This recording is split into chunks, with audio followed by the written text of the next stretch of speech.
Alors bonsoir. Good evening, members and all. I call this meeting to order. Welcome to meeting 103 of the House of Commons Standing Committee on Industry and Technology. Today's meeting is taking place in a hybrid format pursuant to the standing orders and pursuant to the motion adopted on November 7th. The committee is resuming consideration of the study on the recent investigation reports of Sustainable Development Technology Canada. This evening we have with us from the Department of Industry, Simon Kennedy, Deputy Minister, Innovation, Science and Economic Development Canada. Thanks for being in attendance. We have Mr. Mitch Davies, Senior Assistant Deputy Minister, Strategic Innovation Fund, Andrew Noseworthy, Assistant Deputy Minister, Industry Sector. Mr. Kennedy, you have opening remarks, I understand, of 5 minutes. Without further ado, the floor is yours. Thank you very much, Mr. Chairperson. Committee for inviting us to speak on this issue. I know members are aware of the timeline of events as they've been stated at the FE Committee meetings, but if you'll permit me, it may be helpful for me to use my opening remarks to contextualize the discussion this evening and emphasize our commitment to getting to the facts of the matter and taking the necessary steps to restore confidence in the management of public funds at SDTC. Comme vous l'avez entendu, en mars 20... As you've heard, in March 2023, upon learning of the serious allegations made against SDTC, the Minister of Industry requested that the department engage the firm Raymond Chabot Grant Thornton to conduct a fact-finding exercise. These were serious allegations that warranted proper due diligence, with next steps that are informed by an assessment of all evidence. Resulting fact-finding was based on a review of documentation related to organizational policies and procedures, program governance, the project approval process, as well as select interviews. At its conclusion, the fact-finding exercise found no clear evidence of deliberate wrongdoing, but what it did find, however, were weaknesses in governance and controls, and instances in which the organization was not in full compliance with its contribution agreement. And for this reason, SDTC was issued a management action plan with an implementation deadline of December 31st. La réponse de la direction et le plan d'action. The management response and action plan is comprehensive and includes measures to ensure that there is a clear and consistent process to declare and document real or perceived conflicts of interest, that the project approval process is fully compliant with the contribution agreement, as well as enhanced documentation protocols and internal controls.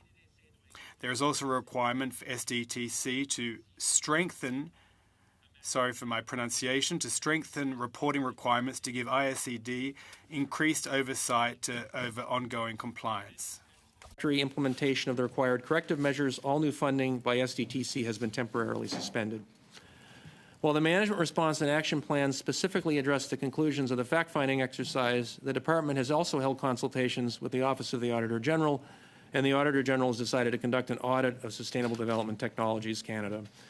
We're committed to offering our full cooperation, obviously, and look forward to the AG's final report. Mr. Chair, the RCGT fact-finding exercise could not directly examine the recent allegations of labor and employment contraventions, including harassment or abuse by SDTC management against complainants, due to SDT's status as an arm's-length shared governance corporation. But in the course of their work by Raymond Chabot Grant Thornton, weaknesses were observed. Following discussion with the board, SDTC has agreed to allow a third party to have a closer look at these allegations. And in that regard, the Minister requested the Department of Justice to appoint a law firm to undertake a fact-finding exercise into the allegations and report the findings to the Minister. McCarthy-Tétrault was appointed as the legal agent. To facilitate the McCarthy-Tétrault review, SDTC has agreed to allow current and former employees to speak freely to the law firm without violating any applicable settlement agreements or non-disclosure agreements. A fact-finding report will be produced and prepared in a manner that respects privacy laws. Mesdames et Messieurs les membres de la Commission. Committee members, the government is completing its due diligence, which is an important necessary step. Interim control measures are in place, and the ultimate outcome will be informed by the Auditor General and the McCarthy-Tétrault HR review. The actions being taken, we are on the path to addressing the organizational shortfalls and restoring confidence in the management of public funds. I would note that SDTC has played a key role in supporting the needs of Canada's clean technology companies. And if one were to have a brief look at the statistics, you would see the results. Investments made by the organization have been in over 500 companies to date. which have generated $3.1 billion in annual revenue, created 24,500 jobs, and brought 194 new technologies to market. The estimated reduction of greenhouse gas emissions of these technologies is the equivalent of about 7 million cars off the road. So we feel that this organization has played an important role. It's important that we get the current reviews right so public confidence can be restored. Alors, avec ça, je vais laisser retourner. On that note, I cede the floor to the Chair. Thank you very much. Mr. Kennedy. Thank you, Mr. Kennedy. To start our discussion, Mr. Perkins, 6 minutes. Mr. Kennedy, on September 15th, according to SDTC, you called to suspend the funds. Is that correct? Mr. Chair, I'm just looking at the chronology. We had briefed the minister on the results on September 27th. Oh, I understand that. That wasn't my question. SDTD has provided evidence that you phoned on September 15th to suspend the fund. I would have to consult Okay. the notes. I don't have the specific Could date. you get back to Absolutely. us with that? No because problem. that is 12 days before the minister said he was briefed on the Raymond Chabot thing. So you suspended the fund before you actually had the final report. Mr. Chair, I would have to come back to the committee. That is not my recollection, but I'll have to consult the testimony of SDTC. So you don't believe that you made the call to suspend the fund before you briefed the minister on the report?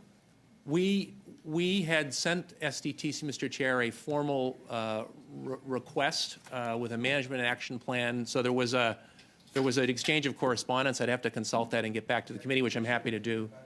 Yes. Mr. Davies, when did you serve as a ISED observer on the SDTC board? Yeah, Mr. Chair, when the organization was transferred to our portfolio, Just the dates. it would be in 2016 into 2017 would be my recollection. I don't know the That's the precise only time date, you were sir. there? My memory, So, yes. Mr. 7 years Noseworthy, ago. you took over in 2017, did you? Is that correct? Yes, I did, and continued to attend meetings till early 2023. Until early 2023. Okay, thank you. So when the chair of the board, Annette Vacherian, asked for a fast tracking of $2.2 million from the mysterious Eco Green Fund of SDTC in the fall of 2021, were you aware of that at the time?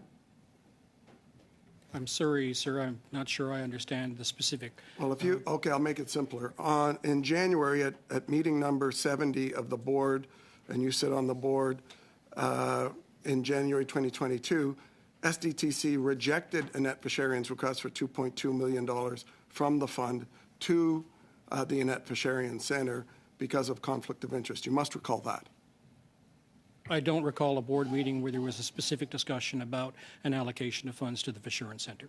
Do you recall any meetings where the $43 million in loans by her own admission that Andre Elise Mateau's companies got when you were in the board meeting? There were 7 of them, and here in the committee she admitted she got a number of them. Do you recall those meetings? I'd have to look at the specific projects, sir, to determine what meetings I was attended. So you've got amnesia. So whether it's Andre Elise Mateau or whether it's Stephen Kukucher or whether it's Mr. Ouimet who admitted here, they all admitted they got money outside of the COVID payments. Did you ever alert your boss, the deputy minister, or the minister that they were voting money for their own companies? Sir, my understanding is that all members of the board followed a fairly rigid conflict of interest That was my guideline. question. Did To you my alert knowledge- anyone?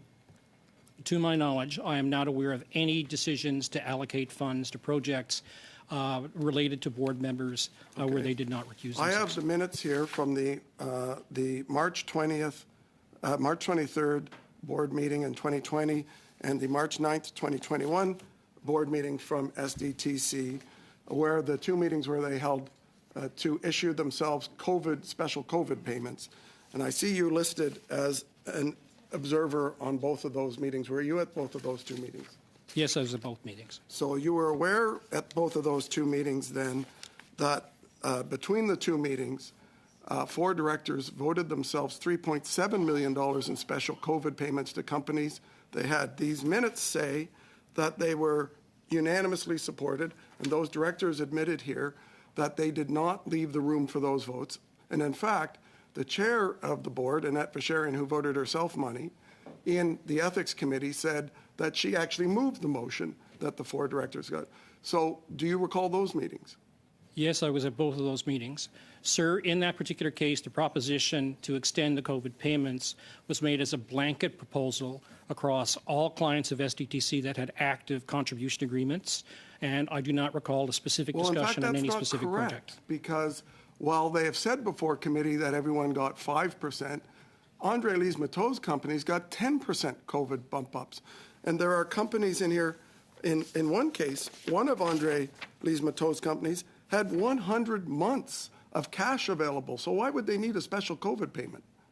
The decision was taken by the board to apply the COVID payment across all active files. To my knowledge, I'm not aware of any payments past the 5%. So you are aware that the Conflict of Interest Act says that, of Canada, says that public office holders cannot personally benefit or vote for things that are their own. And 16.2 of the SDTC Act also says directors cannot personally benefit. In this case, 4 directors benefited by $3.7 million, and you didn't alert anyone in the department to it? Sir, I was not aware that there was an active vote by the organization without the recusal of any board member that might have benefited. So what's your purpose at the meeting then? So my purpose at the meeting, sir, was a liaison with the department. I was there at the invitation. Deputy, are you aware of any of these payments? And that they were in conflicts and they voted themselves $3.7 million? Mr. Chair, I would say the first time that I became aware of all of these facts was through the whistleblower kind of exercise. So it would have been through the Raymond Chabot review and the investigation. And do you think they were appropriate? Thank you very much. I'm sorry, Mr. Perkins. That's all the time you had. I'll yield the floor now to MP Gahia. Great. Thank you, Chair. Thank you to all the witnesses for making time for this committee. My questions are for the ISED officials. We know that SDTC is obviously an arm's length organization.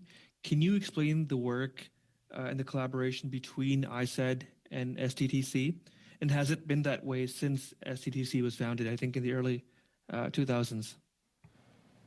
So, Mr. Chair, maybe just to the member's question. So SDTC is what is technically called a shared governance corporation. So they have a board, the majority of which is not appointed by the governor and council, but there is a minority, 7 of the 15 members appointed by the governor and council. So ISED has a role in helping to identify, as an example, prospective members of the board that would be appointed by the GIC. So that's one area where the department intersects directly with SDTC.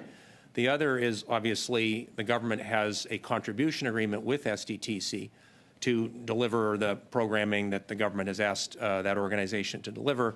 And we are the custodian of that agreement, so it's like a contract, and we manage this agreement with SDTC. So we have an interest in ensuring that they're staying within the bounds of the contribution agreement. And there have been a number of contribution agreements, I think, over the 20 or so year history of the organization. So when a government provides new money, as successive governments have done over the years, ISED would prepare the Treasury Board submission. We would do the work to, get the authorities needed to execute the agreement with SDTC. So I'm just trying to be precise. There are 2 principal ways in which we intersect with SDTC. One would be the management of the contribution agreement, and then the second would be through the government appointees to the board of directors. Great, thank you. So as an official at ISED, what's your specific role in dealing with SDTC? So, Mr. Chair, I'm the accounting officer for the ISED for the ministry and the deputy minister. So I have general managerial oversight of the department and its budget and its personnel. So perhaps the best way to explain it would be I manage the organization, and I would have staff that would be responsible, for example, for preparing the contribution agreement with SDTC, that would be invited to attend meetings of the board, to provide the board with information on the government's priorities, making sure that that we're respecting the requirements set out by the Treasury Board and so on. So I have the principal responsibility as the manager of the department to be undertaking those functions that would intersect with SDTC, the responsibilities that the department would have. So when were you in the Department of ISED made aware of the allegations made by the whistleblowers? So, Mr. Chair, I was advised, or rather the ministry was advised, but my staff, certainly my recollection is they told me, very, very rapidly that this was unfolding because we needed to discuss how to respond, was on the 16th of February. So we had been approached by a complainant with a fairly substantial dossier expressing concerns about events inside the organization and seeking to have the department follow up. That would have been the 16th of February of this year. Can you explain the process of going from hearing from the whistleblowers to the third-party firm RCGT conducting a fact-finding exercise? Yes, Mr. Chair. So effectively, we had received the complaint on the 16th of February. It was a voluminous complaint. I'm just making a factual observation. There was a lot of detail in there, and it took a little bit of time to digest it and to determine what would be the obvious next steps. The other thing is that we had been aware, because we had consulted other colleagues in government, that the complainant had made representations to other organizations, and so there were conceivably at least 2 or 3 potential leads to actually pursue a fact-finding, an investigatory process. So, for example, as I mentioned, there is a minority of members that are appointed by the Governor and Council. Some of the allegations concern the behavior of the board and the chair. And so there was a question of, if there was to be a fact-finding, would this be something led by ISED, or would this be something led, for example, by the Privy Council office, because they manage the process for government appointees. So we had to do an internal government consultation to determine who was on first, and the judgment was ISED actually should take the baton and should actually do the investigation. So we issued a contract to RCGT on the 17th of March. I should say the minister was briefed well prior to that. So there was a period between February 16th and kind of the end of February where we were doing these internal consultations, reviewing the documentation. The minister was briefed the first week of March, and then we issued a contract on March 17th to RCGC to actually execute the fact-finding review. Chair, I assume I'm out of time? Yes, thank you, Mr. Gaillet. Thank you. Almost out of time. Monsieur Lemire, la parole est à vous. The floor is yours, Mr. Lemire. Thank you very much, Mr. Chairperson. I'm not sure that the information that my colleague, Mr. Perkins, referred to actually corresponds with what we heard from the witnesses last week. I could be wrong, but I just want to double-check that in the minutes. We're not talking about the same level of magnitude, and since given the important issue, we shouldn't be taking this lightly. Following the investigation, SDTC will not accept any new applications until the implementation process is incomplete. According to last week's evidence, it's undeniable that this suspension will have serious ramifications on the clean tech companies in the sector. How can the government ensure that this will not affect the development of innovation and clean tech throughout Canada going forward? Thank you very much for the question. I don't have the document right here with me, but it is my understanding that the minister has already made a number of remarks concerning this issue. We're concerned about any potential substantial impacts on companies in the clean tech sector, and we're looking closely as to how we can address this issue. The minister clearly indicated that the ongoing reviews we'll need to see what the outcomes are and take the necessary remedial action, but at the same time, we don't want this to cause any problems for the companies concerned. We're looking at our options as we speak. I can't talk about what the decisions are for the time being. That's up to the government, but we are fully cognizant of this, and we're looking at how we can address the issue.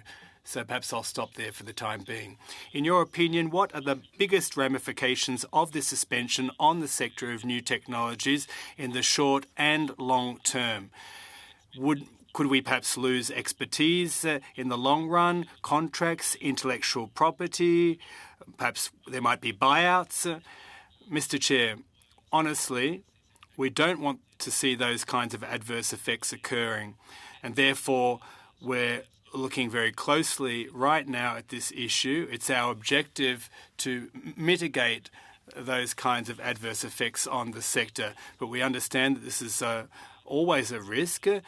If month after month this kind of thing occurs, well, then it might be problematic. We're fully aware of it. As I said, we're going to try and take the necessary actions to address the issue. What new measures does the government intend to put in place before resuming the approval process of new projects at SDTC? Do you have a time frame for that at this stage of the game? Mr. Chair, as an official, the onus is on me to defer to the Minister when it comes to the decision-making process. But suffice to say, there are options at our disposal to ensure, how should I put it? There are options on the table. Perhaps these reviews will go to court, but at the same time we'll be addressing the issue of the lack of funding, and we're looking at that right now. Question. I'm nevertheless concerned about how the department intends to restore the confidence of innovators, companies and the public when it comes to the integrity and management practices of SDTC. Are there any transparency guidelines and measures that have been planned at this stage? Response. We are also concerned about the trust and confidence of businesses and Canadians in the use of public funds. We are currently conducting the analysis of SDTC's response to the action plan that we submitted to them with a view to ascertaining whether it's sufficient. We've also apprised the directors of this issue, and we're looking at a renewal process among the board of directors. And we're very much looking forward to the McCarthy-Tétrault review and its findings. It's our goal to take whatever action is necessary in order to restore trust of companies. In your opinion, would an operation of this magnitude call into question the credibility of these funds? We've seen this happen in the oil sector, haven't we? I'm not sure that I entirely understand your question. Is this specific to the new technologies sector, this kind of witch hunt, or has it previously occurred in the case of the oil sector that has received numerous contributions over the years? Well, at the department, it's the first time since I've been at the department that we've seen this kind of investigation and questioning taken place. We take it very seriously and we don't want to see it occur in other areas, but I might stop there. Question. It reminds me what committee members experienced. I think that you were there when it was the question of the Fox project and the buyout of Rogers Shaw. I think there's a lot of similarities, and some companies, it would be good for some companies to see this occur. Now, when it comes to the suspension of the approval process, how do you intend to keep these companies afloat and vital during the suspension? Well, it's my understanding that there continues to be the communication channels are kept open with these companies, but SDTC also has some level of responsibility, and we are the department in charge of this, so we're going to be communicating very clearly as far as next steps is concerned. Thank you very much. Mr. McGregor, the floor is yours. Thank you very much, Mr. Chair, and thank you to the witnesses for being here today. I'm here today replacing our regular member on this committee, Mr. Brian Massey, and I understand that when the minister appeared before the committee, Mr. Massey had asked him about extending employment opportunities to the employees of SDTC that have come forward. And he just was wondering if I could ask you whether the department has begun that process, what the outlines and expectations of that process might be to ensure that those employees are protected. So, Mr. Chair, thank you for the question. I don't think I can go further than the minister's answer with regard to that specific question, but I would say that there has been, since that time, steps taken with the board to put in place this independent legal review, and as part of that, to ensure that employees or former employees that wish to come forward will have the potential liability they might otherwise accrue be waived, and that's kind of a formal process that has been put in place kind of in writing and that will have legal standing. So there has been steps taken to ensure that those who wish to express concerns will be able to do so without attracting liability and be safeguarded from those kinds of issues. Thank you for that. You know, in my office, you know, as members of Parliament, we're often in reactive mode to what our constituents bring to us, and I think your department is now generally in reactive mode to these allegations coming forward. You know, the review by RCGT did identify a number of instances where SDTC was not in compliance with its contribution agreement with ISED. I guess what I want to know is, you know, trying to learn a lesson from this and finding ways of being proactive. Have you identified like other situations and other contribution agreements where this potential may exist, and what lessons are you taking from this? I mean, I understand you're waiting for a full review, but surely you must be taking this and saying, look, there potentially could be other troubles out there. What are you proactively doing to make sure that other contribution agreements are in compliance? Mr. Chair, thank you for the question. It is a question that certainly I've asked as the Deputy Minister, and I personally think it's a good question to ask in a situation like this. So a couple of things. One is that in carefully reviewing the results of the RCGT report, the department did formulate a fairly detailed management response and action plan, which we've given to SDTC. And I would say that's part of the response to your question, in the sense that we've looked through all of the concerns that have been raised by RCGT, and we've asked ourselves, you know, how can that organization directly address these issues, and are there things that can be done differently, and for example, strengthening some of the language in the contribution agreement to make sure that that some of those issues are dealt with. I would say that in the constellation of organizations that ISED supports, SDTC is somewhat unusual in the sense that it's a shared governance corporation. So, for example, a lot of the organizations we support, we have a contribution agreement, and the funds go to an organization for a specific purpose. But in this case, the organization is, for all intents and purposes, kind of a private sector. It's sort of at arm's length. The board makes most of the decisions. The board decides how to spend the money and so on. And so it's the contribution agreements we have with other organizations aren't necessarily directly analogous, but we still think it's a good question to ask, are there things that we can be learning more generally for the other contribution agreements we have? And we are certainly undertaking that work now. Thank you for that. And just, you know, there's been much conversation about SDTC's conflict of interest policy. And, you know, I won't go into detail. I mean, I think we've covered that quite consistently here, and you're aware of the issues that members of Parliament have. But I guess my question to you would be, are there other independent agencies that have sort of this same problem with a conflict of interest policy? And I guess it's a similar question to the one I just asked you, like proactively, are you identifying those and putting together an action plan on how you could evaluate those and so on? Mr. Chair, I would say that conflict of interest is something we take very seriously, in particular with organizations that either have a board or an advisory board that is meant to have expert individuals on it. And in the case of SDTC, by statute, actually, part of the design of the board is to have people who are knowledgeable. There's always a risk, given, for example, the clean tech sector is relatively small. Canada is a relatively, small economy, relative to some of our peers. There's always going to be a risk when you have experts from the sector on a board that you're going to run into conflicts, which makes conflict management really, really critical. That's been my experience in government in multiple jobs. Documentation, having, minutes, carefully enumerating things and so on. And I would say one of the things the RCGT report demonstrated here was that was an area that needed to be strengthened, and the management response and action plan makes quite clear that there needs to be more done in that space. So I would say it is an area that's very important. We treat it very seriously across the organizations we deal with.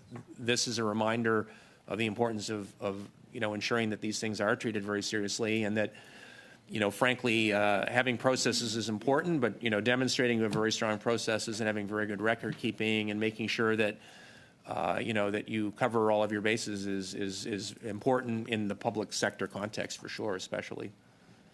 Thank you, Mr. Kennedy. Mr. Barrett, the floor is yours for 5 minutes.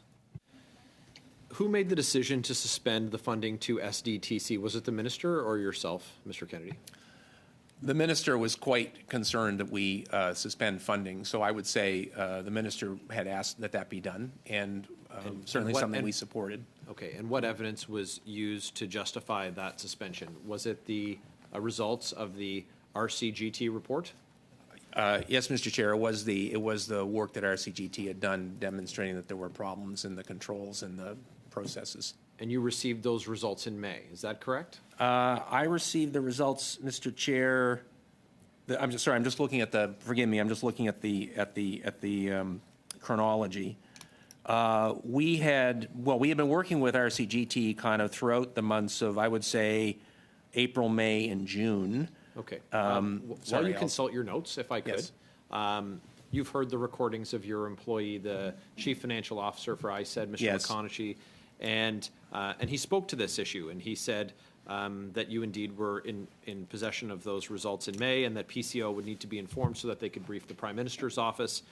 The minister came to committee, and he said that the department acted immediately, but there's a gap between the suspension of funding. The date that you said was September. Well, I'm sorry, Mr. Chair. Late we September? had briefed the minister formally on September 27th. Okay. Yeah. So, and what date did you suspend the funding? Well, Mr. Chair, I just maybe just elaborate very briefly because Briefly, if you could. Yeah, sorry. When this process got underway, when the allegations were made, and we had hired RCGT to do this fact-finding report, SDTC had, to my recollection, just gone through. They have a kind of a funding cycle, so they make awards, and then. Respectfully, sir, I really just need. It's directly germane to the question, though, Mr. Chair. So if you don't have the date, my time is very limited. So I'm going to give you a quote from Mr. McConaughey. From May the 15th of this year. Quote, "It's fairly clear that like being in receipt of the results of the fact-finding exercise, like it's not something we can sleep on. We can't just go, it's nothing, sweep it under the carpet. We're compelled to act." End quote. You were meant to discuss with the minister the gross mismanagement of a fund of taxpayer dollars worth $1 billion and conflicts of interest in the management of it. And that conversation was supposed to happen in early June. Did the meeting happen in early June? Yes or no, please? I'm sorry, Mr. Chair. I can't account for the comments of my staffer. I mean, I don't agree with the comments that were reported to me, and I certainly can't account for what he said. You don't agree with what you heard him say, or that I've repeated what he said? I can't account for why my staffer said the things he said. Okay. I believe he's spoken already on the record Right. about the context for that. I mean, he said you had the results. He said that the minister was going to be briefed, and then there's this big gulf in time in terms of action. He also said there was a series of actions that were going to be taken. It seems like his oars were pretty deep in the water on this thing. That there was going to be a new office responsible for it. They'd have someone, an eminent Canadian, overseeing it. He made pretty grand overtures about it and said that that your department absolutely believed the concerns that were raised by the whistleblowers. You talk about restoring confidence, and the minister talked about this in the House today about restoring confidence in the governance of this organization. You've talked about the good work that the organization has done. For Canadians to have confidence in this organization and the governance of it, I would say that there needs to be an accounting for the tax dollars that have been misappropriated. There's now an Auditor General's investigation. 2 government appointees are being investigated by the Conflict of Interest and Ethics Commissioner. RCGT itself found multiple instances of mismanagement of public funds outside of the contribution agreement. Is there a plan to have the misappropriated funds returned? Yes or no? I think, Mr. Chair, we're waiting to see the results of the Auditor General's review. If I could just. So I'm going to ask you a couple questions, and I'll give you the last 30 seconds to respond of my time. Sir, if you haven't prepared a plan for the minister to have the funds repaid, if the minister hasn't prepared a plan for the funds to be repaid, I would say that Canadians are going to find themselves out of pocket, and the insiders who've benefited are going to find their pockets a lot fatter, And that's unacceptable to Canadians, and they're not going to be able to have restored confidence in this organization. I have 15 seconds left. Love to know what the plan is to have the funds restored.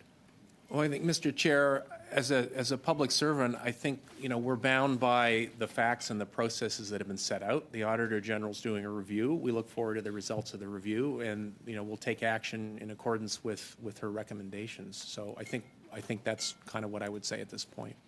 Thank you, Mr. Kennedy. Mr. Sorbara, the floor is yours for 5 minutes. Thank you, Chair, and thank you, gentlemen. Mr. Kennedy, obviously your career is quite distinguished and within the department and so forth. I've heard much about the contribution agreements and the contribution agreements that are signed.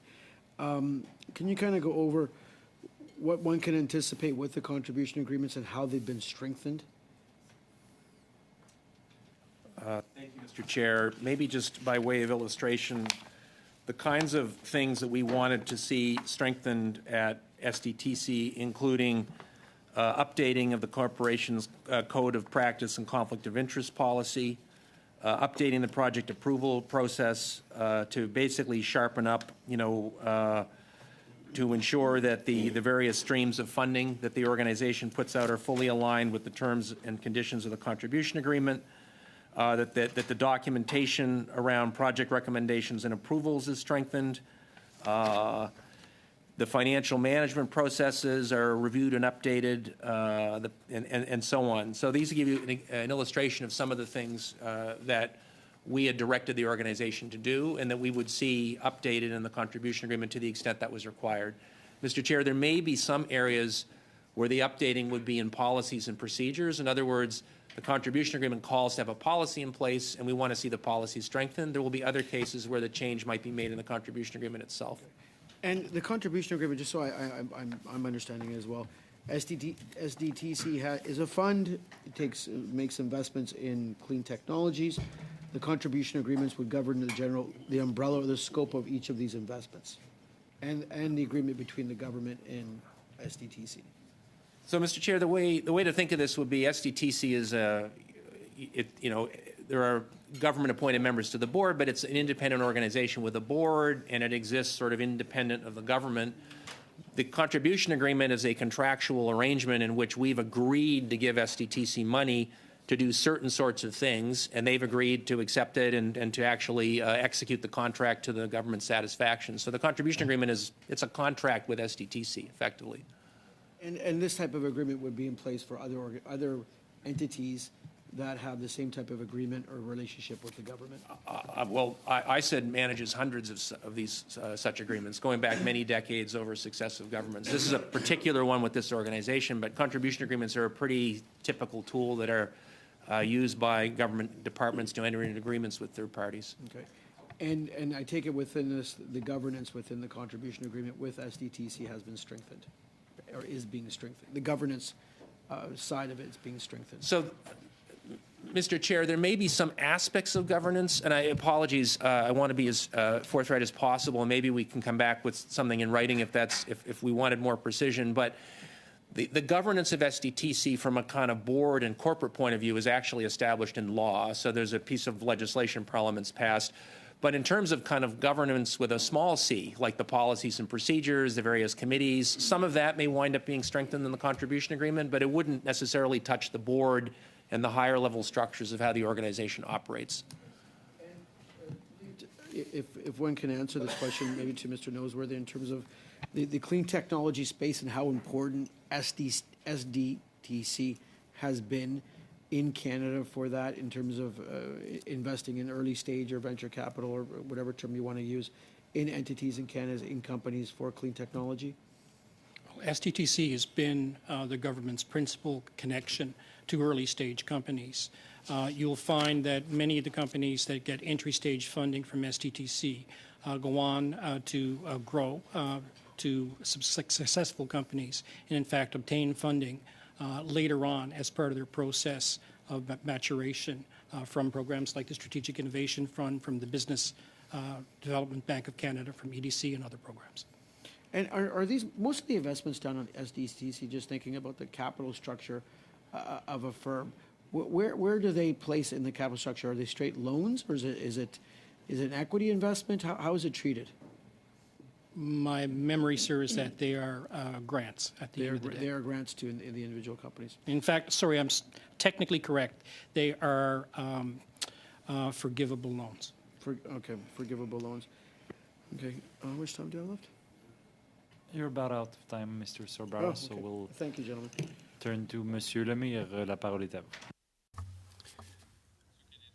Mr. Kennedy, in the statement that SDTC released after the minister's statement about the RCGT report, apparently the board of directors of CDTC looked closely at the report and would put in place measures in order to mitigate upheaval and disturbance in the ecosystem. Are you aware of what steps and actions have been taken to date?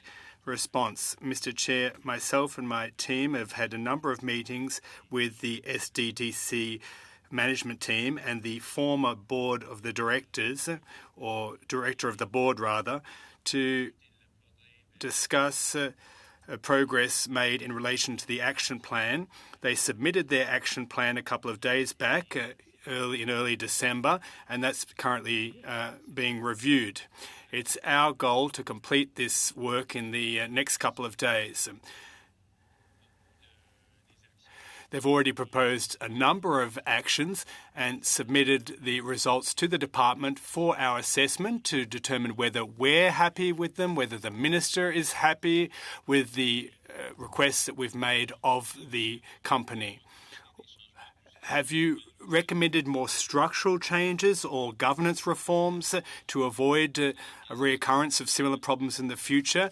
We know that it's an issue of governance in exceptional circumstances, i.e. COVID, and you wanted to keep staff on Canadian and Quebec soil in order to keep intellectual property. What would you do differently to avoid this kind of thing occurring in the future? And what lessons have you drawn from this whole affair? Response. If I may, Mr. Chair, just a couple of comments in response. One of the lessons learned is that even if we're coming to grips with a crisis, it's already always possible in future years that there will be questions asked after the fact vis-a-vis actions that have been taken. So it's always important to ensure that the right processes are upheld. That's my explanation. The paperwork needs to be complete. It needs to be based on data indicating that proper and good judgment has been exercised, and so on and so forth. So I think that the Raymond Chabot review and the action plan both demonstrate that there were shortcomings, weaknesses that need to be addressed. I think it's as straightforward as that at the end of the day. Thank you very much. Thank you, Mr. McGregor. The floor is yours. Thank you, Chair. Mr. Kennedy, you and your officials here, I guess, allow us as a committee to, we're getting it from the top of the pyramid from ISED.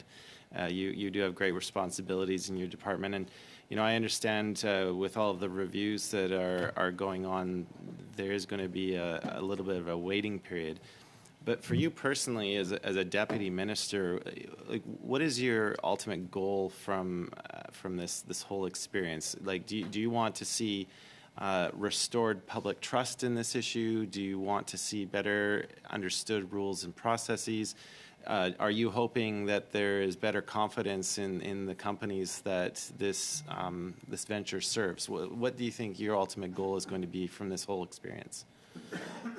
I think, Mr. Chair, certainly a core goal I have as a public servant serving the government is to try to faithfully execute the requests of the minister, which is to get to the facts, get to the bottom of things, as he has said, to support the government as we may be called upon, to follow up on the results of the review of McCarthy-Tétrault, and then to faithfully execute the contribution agreement, any changes to the contribution agreement and the management response and action plan, and to support any response that is needed from ISED to the Auditor General's findings when they come out, presumably later in the year. So that would be the first thing, is just make sure that we're supporting the government in its effort to get to the bottom of things, take the measures necessary to restore public confidence. And I would just say more generally, as a senior public servant, SDTC is supported by ISED through this contribution agreement. This is an area where there have been some weaknesses that have been, shown, and where obviously it's a file of some public profile would be to be seen to be exercising diligence and be seen to exercising diligence in restoring public confidence in the use of public money, and to the extent that there are weaknesses found, that they are corrected swiftly. So I would say it's no more complicated than that. Okay, thank you very much. This concludes the time. Mr. Chair, can I ask a question, point of order? Yes. I'm just wondering, sort of the courtesy in most committees is, since we were 10 minutes late starting because of the vote, that we extend everything by 10 minutes. So I'm wondering, because we still have more questions for officials, if we could complete the full hour with officials and do the hour with the Mr. next Perkins, witness. as you are aware, we've had discussions with the clerk, and we have a hard stop at 9. So if we take more time now, then we have less time for the second hour, and I believe we discussed before the start of this committee that we would have more time with the second witness for the second hour. So it's up to the committee really on that point. But I'll stick to the agreement that we had before we started, Mr. Perkins, and we'll suspend. I want to thank Mr. Davies, Mr. Kennedy, Mr. Noseworthy. Thanks for being with us tonight, and we will suspend colleagues until 8. And at 8, we start 8 sharp. Thank you very much. Meeting suspended.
pour la prochaine partie, nous avons... And for the second panel, we have a witness who, at his request, has asked us not to use his actual name.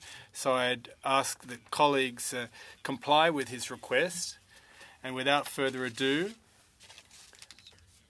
yield the floor to you. Thanks for being with us tonight at this late hour to share your perspective of this committee. It's much appreciated. And you have the floor for the next 5 minutes.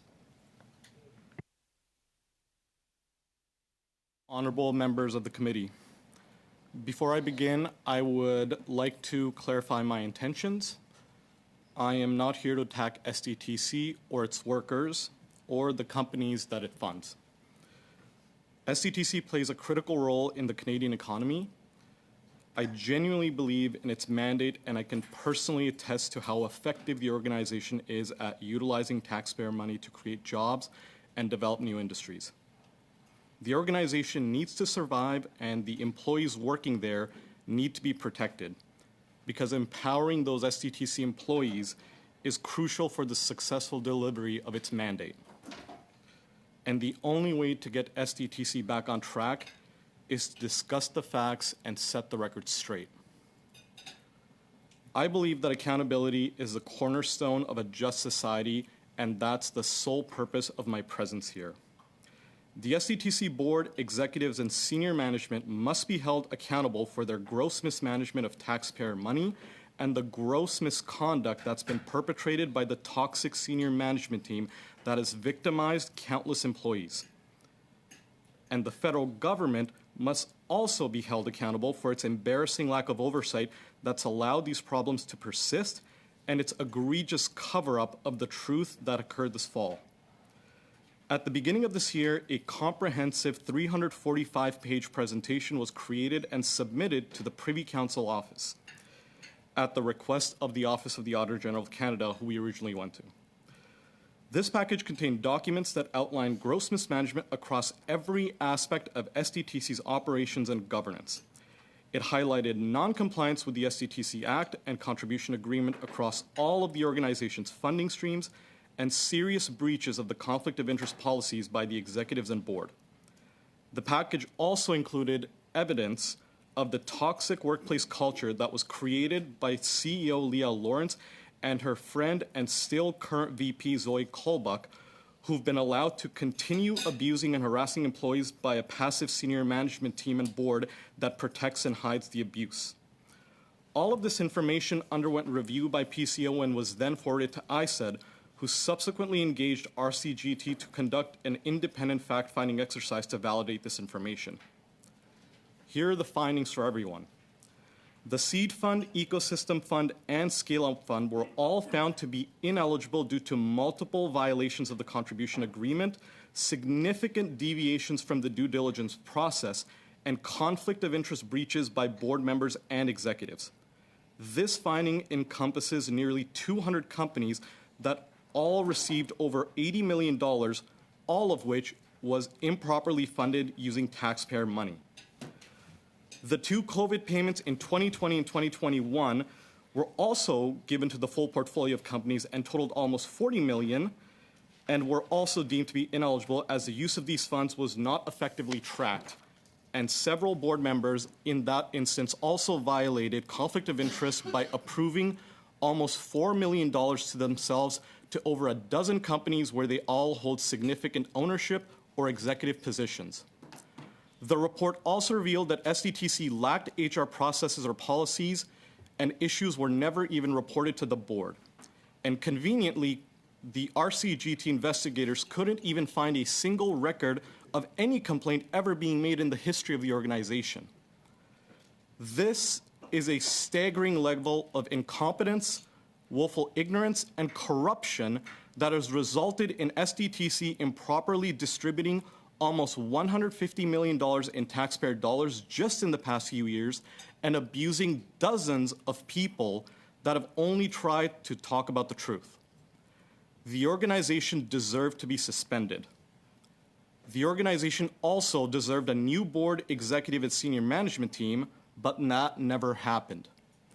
Not a single one of the individuals responsible for these issues has faced a single consequence. No executive or board member was terminated or even given the slightest handcuffs. And every single person that was directly implicated even had their names redacted and protected by ISED in the RCGT report. Even more shocking is the fact that despite these findings, ISED continues to allow these individuals to manage taxpayer dollars and allows them to continue perpetuating the abuse against employees who've been desperately seeking protection from their own government for over a year. That cannot stand. SDTC's board and executive continues to insist that the issues are just minor inconsistencies, while ISED and the minister continue to claim that no findings warrant serious action. These are false narratives, and I'm here to provide documented proof of all of the lies that continue to be perpetuated by both SDTC and ISED. I believe that my testimony can provide an in-depth overview of the key issues at SDTC because I worked on the financial due diligence and compliance of projects at SDTC for the key 2-year period that coincides with the most serious findings in the RCGT report. I am also intimately aware of exactly how ISED understood the issues and the clear direction that the total bureaucracy had laid out. The minister and PCO have been aware of this file for more than they are telling to the public, and there are even documented evidence that they even engaged with everyone at ISED to make sure there were edits to the briefings before they were officially sent to them. All of this is backed up by documents, transcripts, and recordings, some of which we've already submitted to this committee. Thank you, and I welcome all your questions. Thank you very much, sir. And to start the discussion, I'll turn to MP Barrett. Sir, I have 6 minutes, and so I'll ask you a question, and I'll give you up to a minute to respond to each. So I'll try and do this in 6 questions if I can.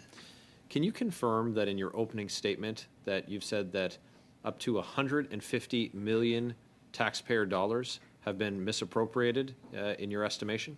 Correct. How many board members and executives are in conflicts of interest and are funding companies that they have a financial interest in? At least half of them. Are you able to provide some examples to the committee? I think key examples would include ex-CEO and ex-chair Annette Verschuren and Leah Lawrence.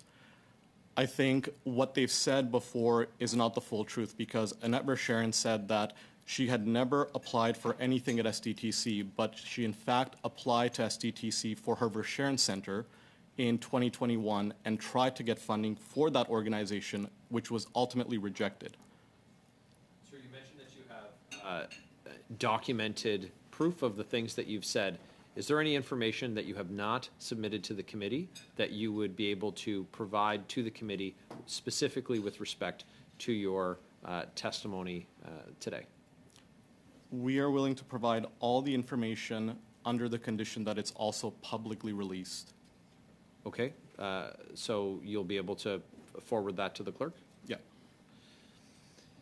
The conflicts of interest that we've seen that have been identified as with respect to appointees of the Liberal government that have totaled more than $600,000 with respect to, specifically with respect to COVID payments with Ms. Verschuren and Mr. Ouimet. These are not isolated incidents with respect to those COVID payments. Is that correct? That's correct. When we're talking about the COVID payments, what we need to talk about is that there were 2 payments that were made. And the findings of the RCGT report don't just say that the conflict of interest rules were broken. What they've also found is that all of the $40 million that was given out was not even effectively tracked because anything that's funded by SDTC has to be tracked for eligible funding, and none of that happened for both payments, which was founded by the RCGT report. Well, how much money flowed to the companies that are in conflict of interest? For both of those payments, it would be almost $2 million each time to likely a dozen companies or more. It's hard for us to really know because we were not really made aware of all the conflicts of the board members at most of the time. So you just heard testimony from ISED officials, the deputy minister. To your knowledge, in their opening statement or in response to questions from members of this committee, did they mislead or fail to provide fulsome answers? They did. Can you provide the details of that assessment? So, with regards to the ISED situation, ISED representatives were open and transparent about the investigation from day one and provided weekly debriefs on the progress. There was no coercion in any of this. And here are the real facts of the matter. ISED representatives have spoken multiple occasions that there were no briefings made to PCO regarding the situation. This is a lie because we have evidence that the deputy minister and ADM were in continuous conversations with PCO because the investigation included GIC appointees.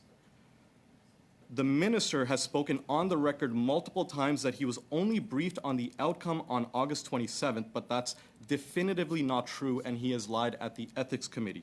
The deputy minister spoke to the minister's office and the minister on several occasions before the briefings were finalized, including edits that were made on behalf of the minister's office. The real truth of the matter is there was a definitive consensus across the bureaucracy at both ISED and PCO, and the full board and executive team at SDTC needed to be terminated. This was described to us in detail and on multiple occasions in late August and September.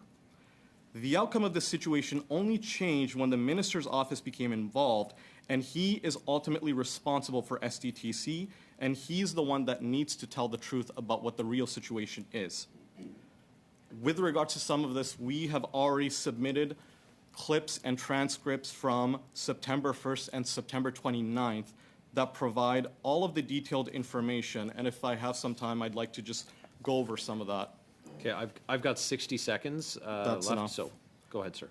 On August 25th, this is what was said. The overall thematic is kind of where we've come to sort of understand as well, which is that there's a lot of sloppiness and laziness, and there's some outright incompetence, and the situation is untenable at this point, and that doesn't even include any of the allegations related to the way in which the place is managed. Just on the basis of the administration of the agreement, the governance, the conflict of interest, and shoddy management of the COI, the situation is untenable. On September 1st, the report implicates the board in terrible ways by not following process, not following COI regime, and not being prudent fiduciaries. They've missed out on so many issues. It's a board failure altogether, and this is how we're briefing it. This is how it's well understood by us and the deputies, and I think it's understood by PCO as well because it's not the first time they've seen this kind of situation. And the final one is in September 29th. Since we've last spoke, most of the week for us has been involved in finalizing the briefing to the minister. Obviously, there's been verbal debriefs from the minister to the chief of staff and the minister himself, just so he gets a heads up on what's coming, and that's resulted in tweaking to the briefing packages and all that stuff. Thank you very much. MP Sorbara, the floor is yours. Thank you, Chair, and welcome, sir, to the committee this evening.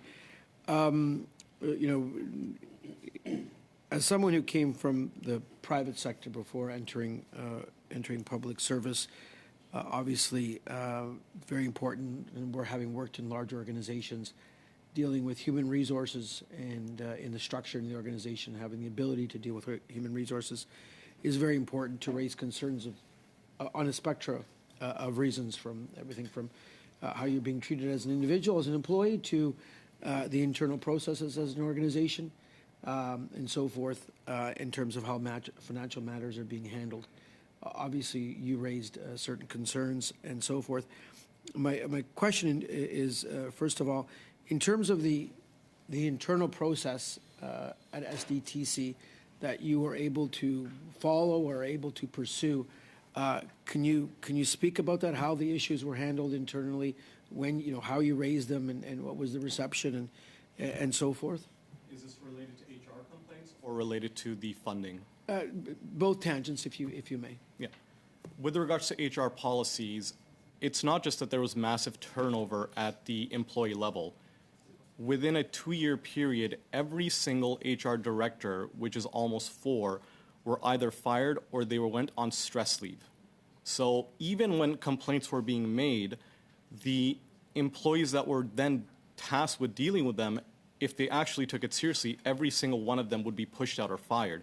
And every single one of them was put under an NDA, which specifically had language that prevented them from even going to the federal government to complain about the issues that were ongoing. So as it relates to the organization as a whole, the culture of fear is there and it's existed for a long time. And even when people have the strength and courage to take those issues to someone, every single time it's been hammered down because of people like Leah Lawrence, Zoe Kolbach, and the whole organization as the top senior level management. With regards to the funding issues, all of the issues that were found by RCGT were noted by employees on multiple occasions. There are emails we can provide where we and others also had issues that were sent to executives and even to the CEO. An example of that would be the Verschuren Center application, and that's related to the Ecosystem Fund. So the Ecosystem Fund, which has been found by RCGT to not be in any way eligible, was approved by the board without any consultation with ISED. And when it was approved by the board themselves, the first project, the second project, and the third project, all of them were related to board members and had conflicts. The second one specifically was the Verschuren Center application, and employees complained multiple times, even on email, to executives complaining that this is an obvious conflict of interest, yet not a single one of those issues was heard by executives, and we were continually ignored up until it went to the board, and other board members finally admitted that this was an obvious conflict of interest. And even after it was rejected, the executives then forced employees to use SDTC's reputation to personally go to other federal or provincial funding organizations at which they could then use SDTC's reputation and see whether they would be willing to give the Verschuren Center funding. So even when something doesn't get approved, there's still employee pressure from the executive team to make sure some of these things happen. Just for not for clarification, but just to put it on the record, when you mentioned the word NDAs, you were talking about non-disclosure agreements? Correct. Okay. Do I have any further time? Okay. And my second question is, you did obviously, it sounds like yourself and many other folks did raise issues. When would you say, or how long would you say it took for either the board members or for internal processes to kick in where these concerns were listened to or heard and accepted that they were serious from your point of view? They were never taken seriously, and they were always swept under the rug. Okay. My final question is in terms of the actual functioning of SDTC, in terms of the, in Canada we have a tech ecosystem.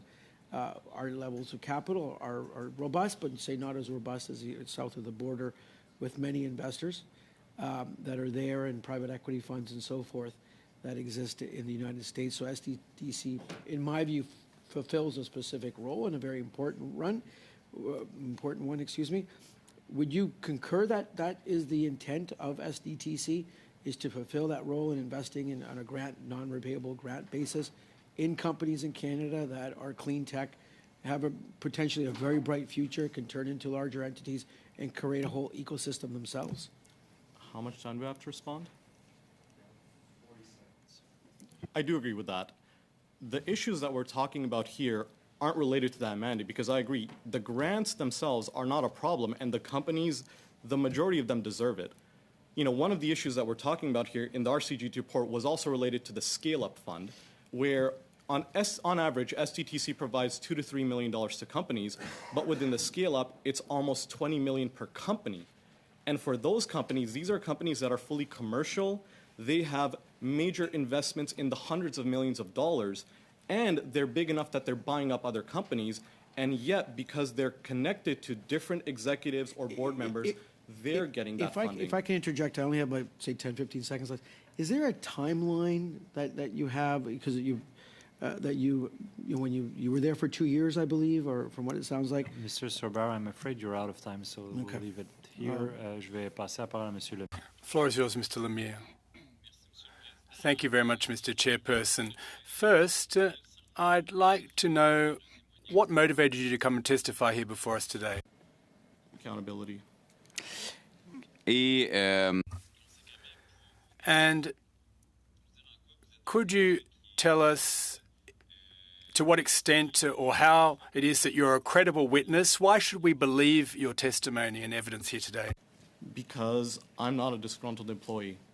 I left SDTC on my own accord, and I'm one of the rare few employees that wasn't fired or given an NDA. So I can also provide evidence and documentation that even when I provided my resignation, I was offered a promotion and more money to stay at SDTC because throughout the 2 years I was there, I was a high performer. I received all of that in writing, and I can also provide it. So I also worked on every single one of these funds, whether it's the Seed Fund, Ecosystem Fund, Scale Fund, or the regular tech fund. So being on the financial side, I got to see every single aspect of these projects, and more importantly, it's on the financial compliance because we know exactly what the rules are because we are dealing with the rules here, and we could see where the deviations are, whether they're slight or major.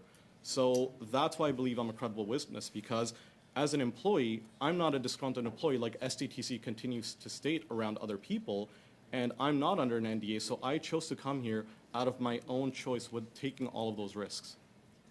Dans vos remarques préliminaires. In your opening remarks and in the responses that you've given thus far, you often have used the expression we. Who does that we amount to? That includes current and former employees. This would be, between 20 and 30, both half on the inside and on the outside. Because, again, the majority of ex-employees, none of which were ever fired for cause, every single one of them was given a package and the stipulation that for you to receive the package you have to sign these NDAs. On the inside, you can clearly see that there's a major culture of fear that still persists because just because the CEO is gone, that doesn't mean that all of her friends that she's hired in the executive seats, like Zoe Klobach or Stephen Engel, or all of the other passive bystanders that continue to perpetuate these issues, all of them still exist. So it's very hard to have a lot of people willing to come to these situations. Based on an article from Radio-Canada 1st of November, there's a whistleblower that expressed the feeling that the government made a number of unkept promises and tried to minimize the ramifications of your complaint. So could you please further elaborate on what those unkept promises this article refers to are? I think the most major one has to be the protection of employees. The minister stated that as soon as this report was completed, they started this HR investigation. That's a lie. Since day one, we made sure that the HR issues were noted because that's the most important aspect of the investigation. How can you properly investigate when employees aren't being protected on the inside? So they've known about the culture issues from day one, and those were proven to them even in May. Now, the most egregious thing that happened during ISED's investigation has to be that in September, while they were still investigating, another employee was fired by Leah Lawrence, and then nothing was done to protect this employee. And this is during the ISED investigation, and ISED was unwilling to stand up and stop this. This employee was put under the same sort of NDA that every other employee has had to deal with. So ISED knew about this, and they were unwilling to do anything to protect employees, just like they're doing now, because even the McCarthy-Tetro investigation that they've started has already broken confidentiality because every single person that signs up for it, all of their names are shown to SDTC executives, and they can list off everyone that's taking this. So the whole HR investigation has been a farce. On the other side, what we asked was not for everyone to be fired. We asked for proper investigation, and when all of this was founded in May, it was then suddenly changed. The continued changing of the goalposts happened throughout this investigation, and the key issue is that because no one was protected, this has continued to lapse. Final quick question. How do you assess the efficiency of the whistleblower's program and mechanisms that were put in place, does the mechanism need to be tweaked in any way? And as a subtext here, I would say that there's also a lack of trust and confidence. How would one best restore the lack of confidence between the government and stakeholders? Well, with regards to our experience in the whole situation, I think it's frankly embarrassing. And the whole whistleblowing process basically proves to us that there is a two-tier system that exists. If you are a normal, regular Canadian citizen and you go to your government to complain that, hey, there is wrongdoing happening where you risk your career and your professional reputation, they don't even do anything about it.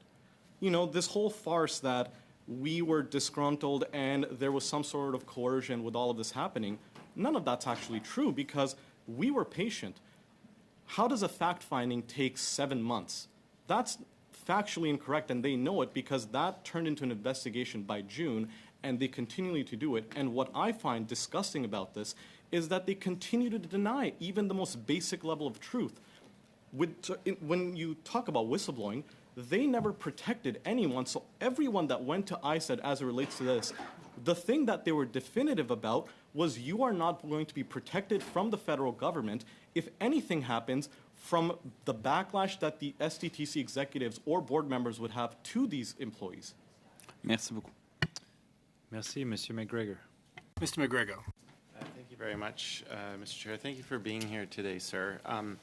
You know, before I got into elected office, I've worked for a few different companies, and I've seen a different managerial culture, and certainly it falls on a great spectrum. And at times, you know, poor management can be a result of the individuals that are there. At other times, it can be a result because the general culture or ecosystem is poor. So if you don't have strong processes in place, it can allow bad people to do bad things. Whereas if you have good processes in place, at least you can ensure that those people are following the rules. Now, I did note in your opening statement, you have talked about the great work that SDTC has done. You do think it's a valuable enterprise, and that you know, with some changes, it should be able to continue doing that great work. But when you were talking about the toxic work culture that exists there, I was just wondering, could you go into a little bit more detail on that? Like, I'm trying to understand, was that a result of the fact that there were bad people there, or was it bad processes, or was it bad people and bad processes that allowed this to fester? It's both. Yeah. And the reason for that is the bad people don't let the processes come into existence. So, you know, several of the HR people that were all subsequently fired tried to bring in processes. What happens at SDTC, which was, again, founded in the RCGT report that no processes exist, they used to exist. Everything has gone downhill since Leah Lawrence started. It was a slow burn, but that's what happened. And when I talk about this, you know, it's sort of like you get rid of all of the executives one by one. Then you start hiring personal friends in those executive positions. Then those personal friends start hiring other personal friends into all of these different organizations and all of these different parts of that organization. So it's taken a long time to get to the point that we're at, but this is where it's gotten to because there's never been any accountability for anyone at SDTC, because even at the board level, you know, one of the things I want to point out in terms of the gross level of corruption and governance issues that exist, you know, Simon Kennedy came here and talked about how at the board level, only 7 out of the 15 appointees are GIC. The other 8, which a lot of them are on the HR committees of SDTC, they are appointed by what's called a member committee or a member council, which is also the SDTC Act that says that the public interest is represented by these member committees, which are a group of 15 people that are the ones that appoint the other 8, which is the majority of the board. For the last 4 or 5 years, that committee is down to only 2 people, one of which is SDTC's own internal lawyer, Ed Vandenberg. So for the last 5 years, 2 people have been appointing the majority of the board through a basically illegal process. So it's not just that, you know, there's governance issues at the bottom, it's also at the top, and the people that are being brought in even at the board are personal friends of the CEO and other people, because no one is doing a single level of oversight across this. And again, even this issue was brought up to ISED, and they've understood it, but they've chosen not to act, even though legitimately this is someone or a group of people that are breaking the law, because how is it that you're allowing people who've illegally been appointed to the board of STTC who are then making decisions on taxpayer dollars in the millions every single day? It's across the board. Yeah, thank you for that detail.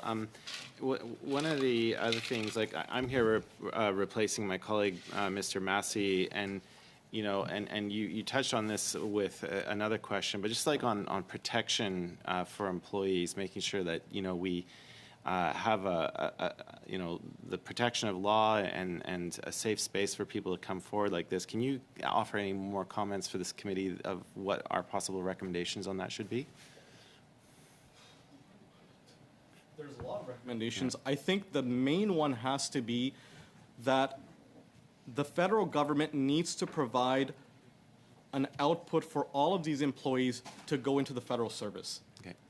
That is the key thing that needs to happen, because even to this day, with this investigation that's happening on the HR side, there are people that have been abused for so long that it's almost impossible for them to trust the situation, especially when you consider how ISED has botched this right at the end. All of the trust that existed is completely gone. So even with this McCarthy-Tetro investigation, no one really believes it's going to go anywhere, but that's the only choice everyone has. They're going to try to see if it goes anywhere, but what needs to really happen is what Brian Massey said. The federal government needs to provide employees the opportunity to leave SDTC, go somewhere else, and that's where they can then provide all of the testimony that's required. Mm-hmm. That's the only way you can actually move forward, is because no one feels safe even to this day, because ISED bureaucracy and the minister are unwilling to let them have that safety. The government is the ultimate power in this situation. SDTC is funded by taxpayer dollars 100% from ISED. Mm-hmm. How can they say that they had no control over HR? How can they say that they don't have the ability to protect employees? Mm-hmm. This is insanity. Is that it, Mr. Chair? Oui, merci beaucoup. Je passerai maintenant la parole. Yes, Mr. Perkins, the floor is yours now. 5 minutes. I want to get into some very specific things. In your testimony, your opening, you said you worked on the financial analysis of proposals, grant proposals through all of the funds. And you had mentioned the Annette Fasharian Center, which is in Nova Scotia, Annette Fasharian being the chair of this board. You said that Annette Fasharian and the Fasharian Center applied for funds, I think it is, from the Ecosystem Fund. Is that correct? Correct.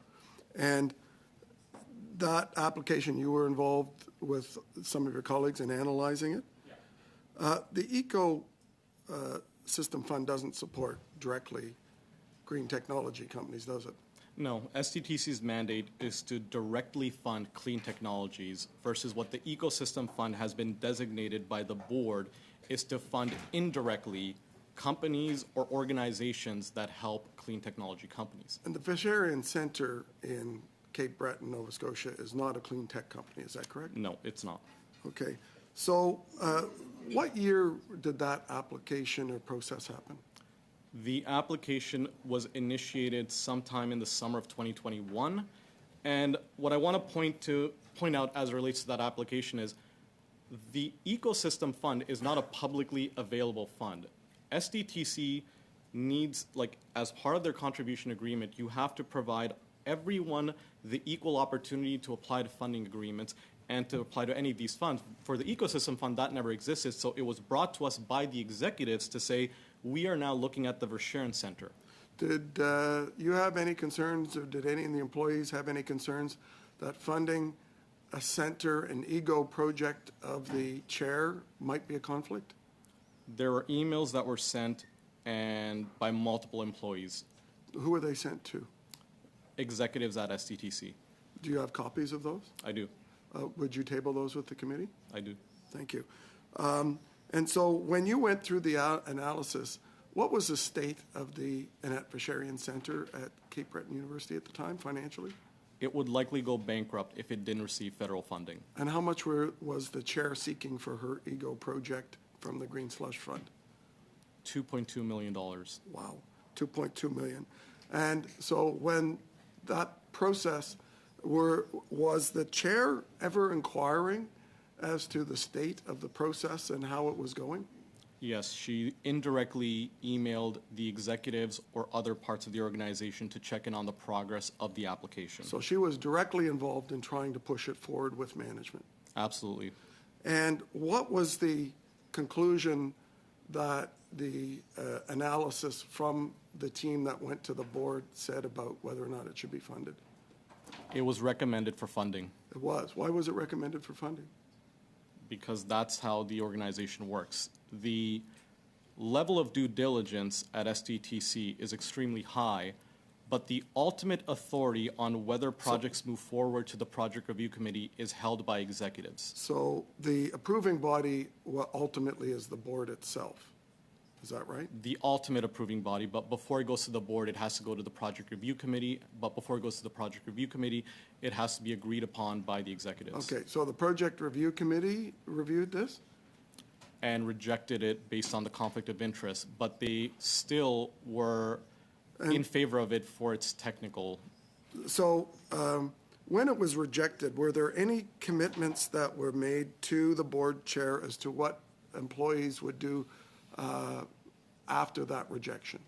Yeah, they're all included in the board minutes of the project review committee meeting, where it was clearly stated that SDTC employees would help the Vacherian Center and move that application into other sources of funding. So can you table those minutes with the committee? Yes. So let me get this straight. The project review committee employees were told after SDTC rejected Annette Vacherian's $2.2 million request to fund her own center, then employees were told that you had to go to work to help Annette Vacherian find that money somewhere else in the government? Using SDTC's reputation. And just for everyone's reference, SDTC rejects applications all the time, and it references other organizations if they're not a fit. There's an unprecedented time here where employees were asked to go and use that SDTC reputation to go to other places. And did they do that? They did. And Sorry, Mr. Perkins, you're out of time. Je vais passer maintenant la parole à Madame Lapointe pour... Ms. Lapointe, 5 minutes. Thank you for coming here this evening, and I see that you also took time to prepare your 5-minute statement, and so I want to thank you for that time that you put into that. I think it's important for this committee to hear from you.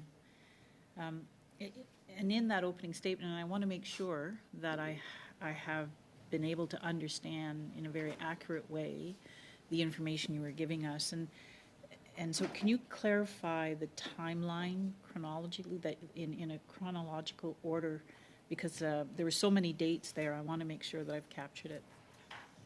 With relation to the complaint? The overview of the timelines of events related to the concerns that you've raised. So in terms of all the issues, they've been on at the organization, they've been ongoing for years. So that could even go back to like 2017 or before. As it relates to the issues at hand and how the complaints move forward, it was initially brought to the Office of the Auditor General in December of last year. And after they reviewed the information, they had asked that the information be sent to PCO, and that's where all of the information was then packaged into the 345-slide presentation, which, again, it included all of the documents and all of the references to make sure that it was comprehensive so that it wasn't just allegations. And after that, PCO passed it off to ISED, and then ISED initiated the fact-finding in March.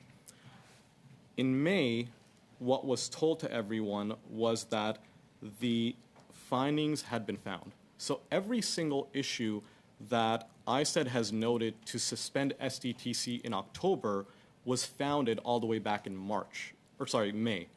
So they've been sitting on this for over 4 months between that time, and this is where the minister's office initially got involved, because once it was mentioned to them, they had provided us some of the indication of, this is all of the subsequent investigations. But again, at that point, it was a fact-finding exercise. So the whole outcome of that was a 6-week review, which would, if anything was proven, it would then initiate the required investigations for it, which would be a due process investigation involving the Office of the Auditor General, reviewing all the HR issues, and also a review by ISED because there were major issues that they found in the compliance agreement on the contribution side.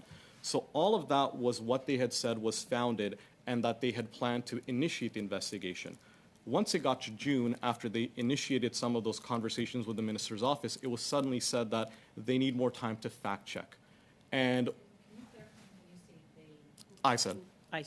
ISED. Senior ISED executives. Okay. And so when I mention ISED, it's always senior ISED executives. So in June, they then said that this is now a smaller level investigation. So they even stated to us that this was not a fact-finding exercise anymore. This is an investigation, and we can provide details to prove that point. So when they stated that to all employees, or? No, not to employees, because again, none of the information as it pertains to the investigation was ever directly given to SDTC employees, even though ISED asked SDTC to provide those updates. The SDTC executives continually withheld information regarding the progress of the investigation and even the initiation of the investigation for employees until the media started reporting on it. Going back to that timeline, once it got to June, what was then, like June and July, what was then said was they had found that they could not even trust SDTC executives with the documents because what RCGT and ISED were finding were documents were being changed. And there was a level of mistrust within ISED on what SDTC was even sharing with them. And that's where in July they asked us to provide additional documents that they were not being able to get from SDTC. Now, in August is when everything changed because that request was then canceled, and then they said they are going to fire all the executives and board members. So it was ISED that began the conversations around how they're going to fire everyone, and then by October, it was when they then suddenly said, we aren't going to do any of that. And so let me understand. So when you were bringing concerns forward, were you doing that through HR, or were you doing that through the next level up? Sorry, in ISED? bringing concerns forward. Sorry, I don't work at SDTC anymore, and the whole situation at ISED was an indirect, there was no legitimate system in terms of because SDTC is outside the purview, right, as they've stated, there isn't even a process that exists to take these complaints in, which is why it went from the Office of the Auditor General to PCO and then to ISED, because they had to figure out who had dealt with it. Okay. So did you have direct Madame, interactions with ISED? Madame Lapointe, I'm sorry. Monsieur Lemire, la parole est à vous pour 2 minutes 30. Mr. Lemire, 2.5 minutes. Thank you very much again for being in attendance this evening. Now, last week, Mr. Kowucha said that the internal investigatory process had been upheld and that he'd invested heavily in the process, and he said that a complaint had been processed. Are you the individual that lodged the complaint with this gentleman, just out of curiosity? No? Information around that situation. Est-ce que, donc, Well, what light can you shed on this in that case? The Osler process is something that ISED themselves were told about when the initial investigation started by ISED. So a complaint was made to the board member, Stephen Kakucha, at the end of January. Now, he stated that they had asked for information from the whistleblowers, which were internal employees, and that they never received anything. The reason for that, and we are willing to provide all of the emails between that situation, what happened was they picked Osler, which is a clearly conflicted law firm that has been used consistently by SDTC to put people under NDAs. Now, some of the most significant complaints that were involved required NDAs be waived, because how can you truly investigate a situation if the people that are pertinent to it are not even being interviewed? Now, the back and forth that happened between the employees and Osler, once it was decided that Osler was going to investigate, they had mentioned that they were going to use the SDTC ethics policy as the guiding framework through which the investigation was going to happen. But when the employees mentioned that the same policy requires disclosure and transparency around what the investigation is and what the outcomes are going to be, Osler immediately reneged on that, and they then suddenly said that this is actually not under the ethics policy, which they themselves said to the employees was in place. So once that happened, it was clear that this was a cover-up, and when ISED started their investigation in March all the way to now, they've consistently had that same view of it, where this whole situation on SDTC using Osler is clearly made to divert attention and hide the actual truth. So I know that Osler also provided, investigation outcomes, but none of those investigations and issues were even investigated correctly. So what he says is completely false, and again, we are willing to provide all of those documents because they are unwilling to even tell ISED about that, but ISED knew about all of those emails back and forth. Merci, Monsieur le Maire. Merci. Monsieur McGregor. Mr. Lemire, thank you. Mr. McGregor. Thank you, Chair. A lot of the focus that I've seen so far in this meeting has been about, what is the executive branch of government going to be doing? So, in other words, like we've just had the deputy minister and his assistants here talking about, what they're going to do internally, but that's all in the executive branch. And I want to focus my question more on, like, what can the legislative branch do? I think you're seeing part of that in action right now through a parliamentary committee investigating this issue, issuing a report with recommendations. But, when you've been detailing all of the problems as you've experienced them and you are in touch with other employees. But just looking at the legislative authorization that SDTC gets through the Canada Foundation for Sustainable Development Technology Act, say that quickly 5 times. Do you think that, there is another role for the legislative branch in looking at stronger legislative guardrails? Have you ever thought about that part of the question, and would you have any recommendations for this committee to look at?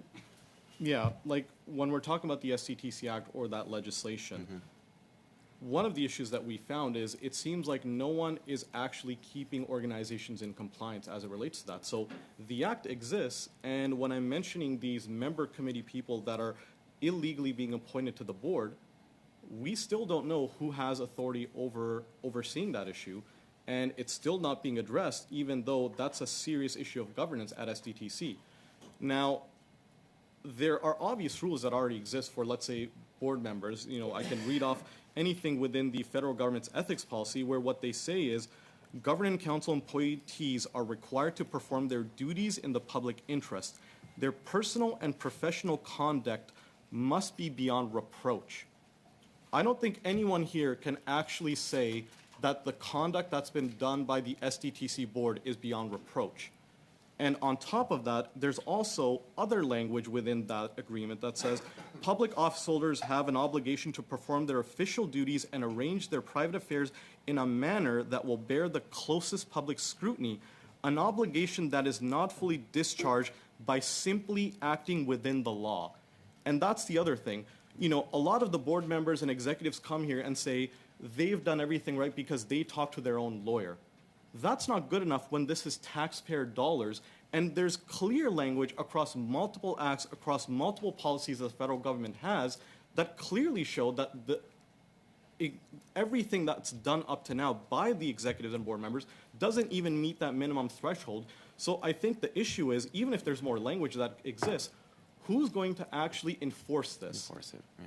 There's no enforcement in any of this. Had ISED actually enforced their contribution agreement, none of this would have ever happened. So that's where their issue is, where you can have as many agreements that exist, but if no one's enforcing anything and no one's overseeing the actual day-to-day functions, they even had a non-observer board person, but it's obvious that he was clearly incompetent and didn't understand what was going on.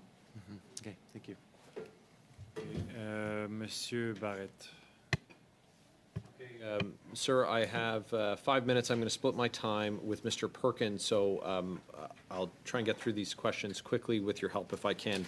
Is there missing context related to the bonuses and the COVID payments that you can provide us with? Yes. the committee needs to understand about the COVID payments isn't just that there were conflict of interest rules that were broken. Both of these payments were done within days of the end of fiscal year 2020 and 2021. And in both times, the amount of money that was sent out made a significant impact on the bonuses that executives get. So when on one side, board members are getting all of their companies and all of the information, they're getting all of this funding on one side, and by approving this funding where they've broken conflict of interest rules, they're then also giving bonuses to all of the executives that were the ones that presented that information to the board members. Okay. On top of that, the other issue is, for the second COVID payment, it's not just that it was a COVID situation. By 2021, SDTC's board in the fall of 2020 had already agreed that they were not going to do any blanket payments like they had already done.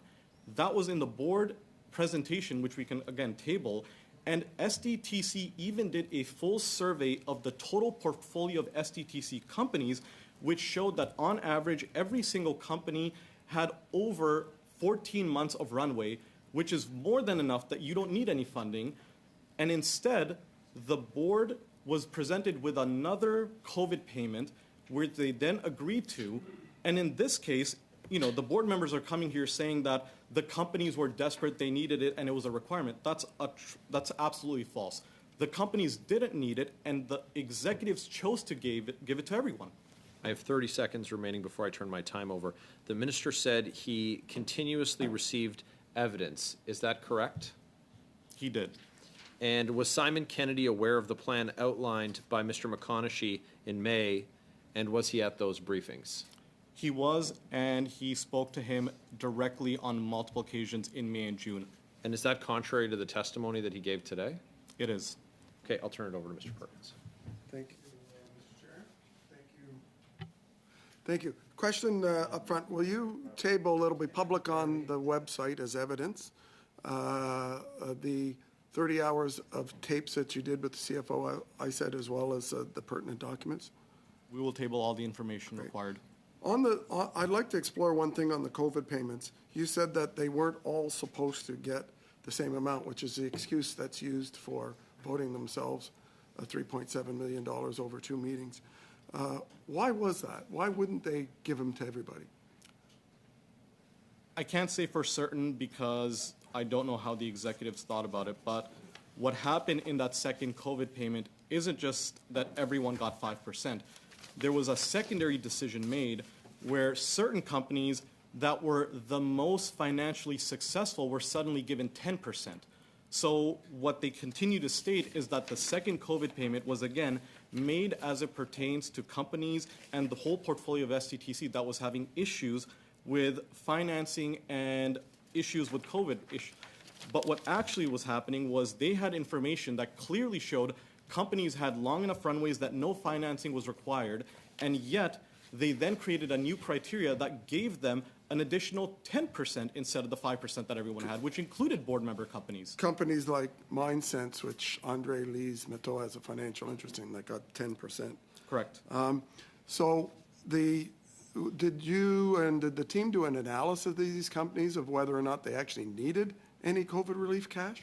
There was analysis done on both the funding requirements, but even more, there was also analysis done, which the executives wanted employees to do, which was related to the contribution agreement, because by this point, there were enough federal programs that existed that companies were actually being overfunded to the point where they were breaking the eligibility of what their funding requirements are. So as an example, MindSense, which got 10% bump up, at the time of the analysis, I think had 100 months of cash available, so they didn't actually need any cash to get through COVID. They didn't. And there are other companies like that as well that directors have a financial interest in, that have excess cash but still yet got cash? Correct.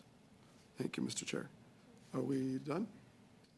We have one last round with MP Gahir for 5 minutes. Great. Thank you, Chair.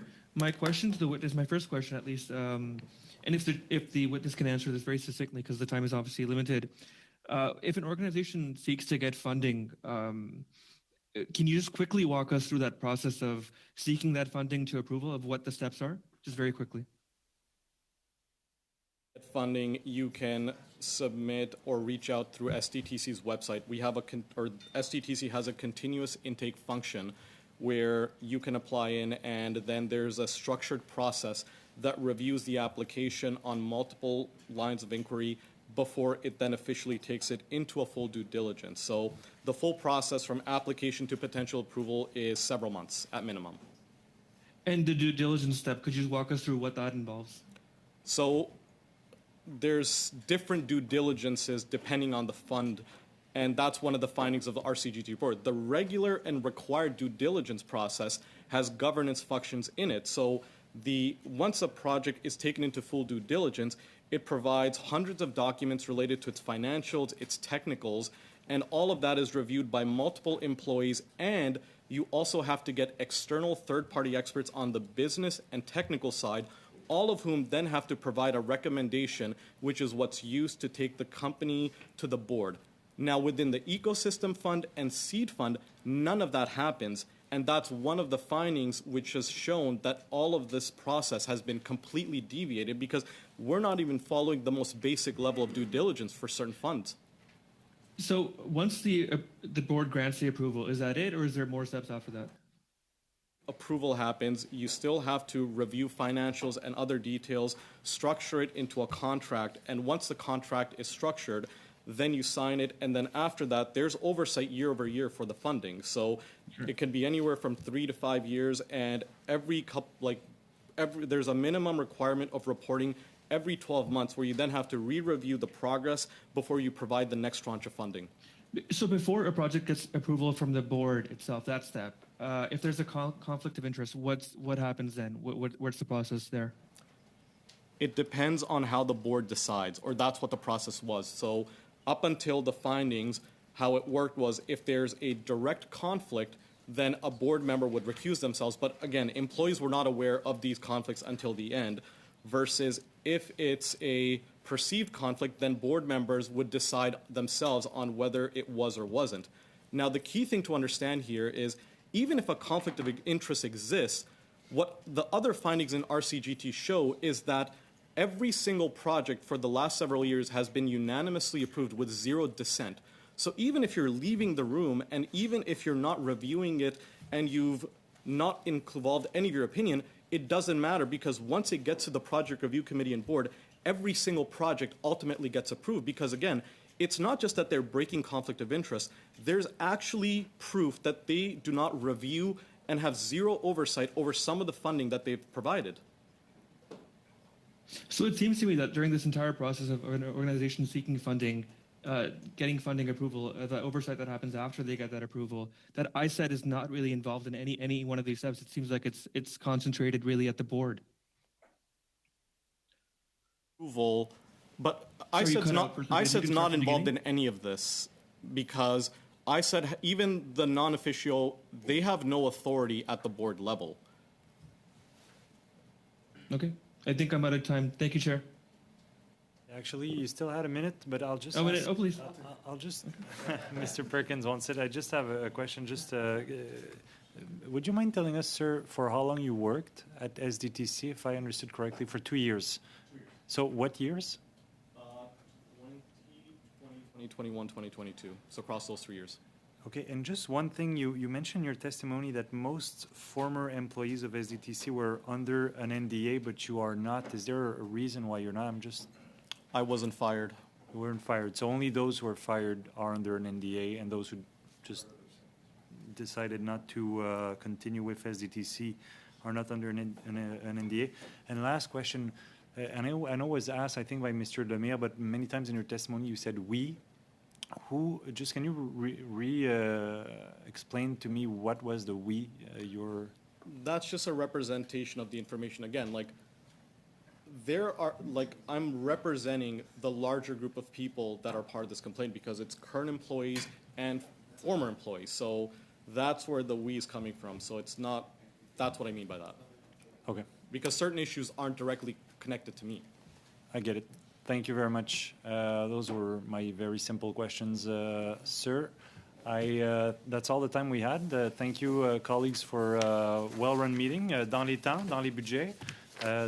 On time And as planned, thank you, gentlemen, and colleagues. We'll see each other again tomorrow. Without further ado, thanks to the interpreters, the analysts, the clerk, and the support staff, the meeting is adjourned.